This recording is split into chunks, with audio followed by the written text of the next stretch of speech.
The term then generally used for Hawaii, it's hardly surprising that Cannon responded forcefully when the California press attacked Mormon missionary efforts in that island paradise. As he often would, Cannon used an eloquent defense of American liberties to decry his opponent's ill-considered call to hang them up like pirates, and to point out the unfortunate effects Protestant missionary efforts had on Polynesian culture and morals. Taking the bait, the editor of the California American tried to defend his somewhat exaggerated language, providing Cannon with another opportunity to blast this intemperate burst of indignation.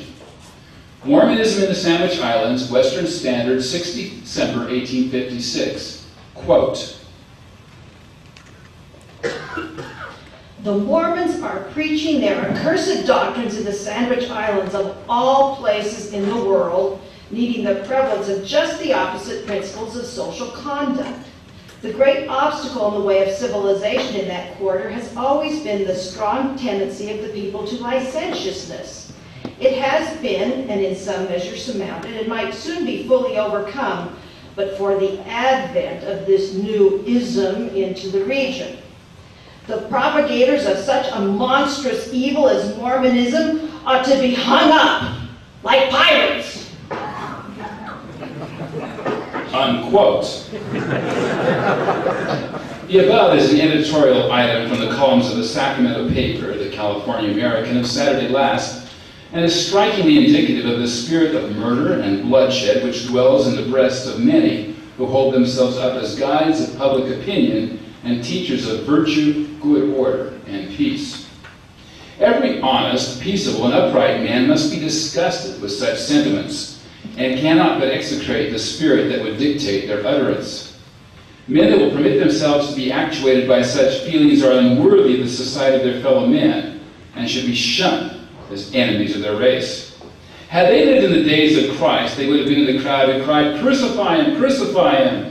Or had they been present at the execution of Stephen, they would doubtless have rubbed their hands in glee should they have lacked the courage to throw the stones. Such men filled the cells of the Inquisition with victims and caused the streets of Paris to flow with the blood of those who dared to think differently from themselves. And had they the power today, they would have another St. Bartholomew and the Latter-day Saints as their victims. If the Latter-day Saints are preaching accursed doctrines on the Sandwich Islands, they are preaching accursed doctrines in California. For we preach but the one doctrine wherever we go. And as, in the opinion of the editors of the California American, the penalty for propagating Mormonism there should be to be hung up like pirates, if they would but express their feelings, they would advocate the visitation of the same penalty upon its propagators here. And as its believers all become propagators the moment they become acquainted with it, the hanging process would have to be extended to every member of society throughout the entire earth. Are the editors of the California American prepared for such a consummation? We have the honor to be one of the first propagators of Mormonism on the Sandwich Islands. And we were the first individual who preached what the editors of the California American are pleased to term the accursed doctrines of Mormonism to those islanders in their own language. Before they go, therefore, to those lands to execute the sanguinary vengeance they have decreed against the Mormons, they'd better commence with us, as we have not only been guilty of propagating Mormonism there, but are also engaged in the same delightful occupation here, and the Lord being our helper, intend to follow the business for the remainder of our life and throughout the endless ages of eternity. Before they commence, however, they had better weigh well the consequences of such a movement, and be prepared to meet them, as the shedding of the blood of one Latter-day Saint will be the seed from which such an abundant harvest will be raised that the extirpation of their system would be impossible. We know that the doctrines taught, both on the islands and here, and in fact throughout the world by the Mormons, are not accursed, only in the estimation of Satan and his agents. Neither is their system a monstrous evil. As we've been a propagator of these doctrines there, it is but reasonable to suppose that we have little knowledge on this subject. The people were and are now being taught to believe on Jesus Christ, the Son of God, with all their hearts. Do the editors of the California American think this an accursed doctrine? They've been shown that baptism for the remission of sins was necessary. Is this what they would phrase an accursed doctrine? They've also been exhorted to walk uprightly, to deal justly, to forsake and abhor everything licentious or corrupt. Do they term these doctrines accursed? These are the doctrines taught by the Latter-day Saints to the Sandwich Islanders, Californians, and people of every land, for their obedience in every doctrine antagonistic to this is not Mormonism. It is a poor plan, and a very great evidence of weakness for men to recommend the hangman's rope as an argument to arrest the progress of Mormonism. Though very potent in its way, it's not very apt to show men their errors or to cause men of firmness to abjure them.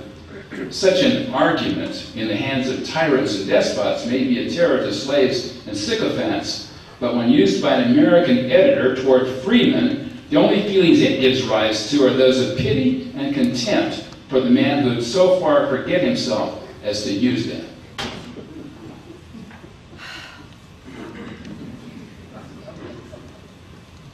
Mormonism, Daily California American, 9 December 1856.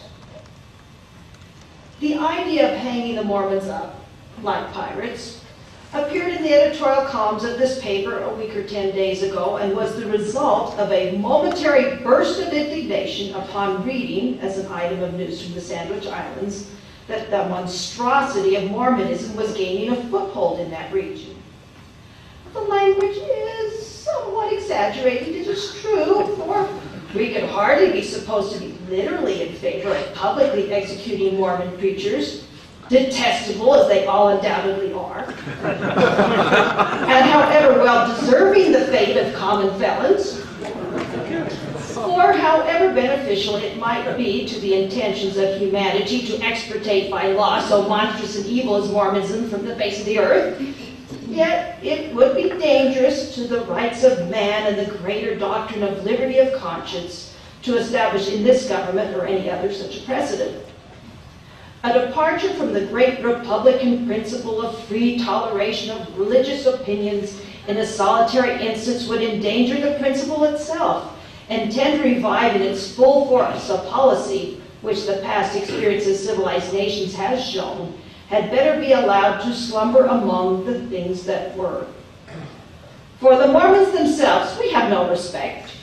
We mean the leaders of the sect, but we do respect the great principle under which they seek shelter, which, like the rain from heaven that falls upon the just as well as the unjust, is for them as well as for any other class of men.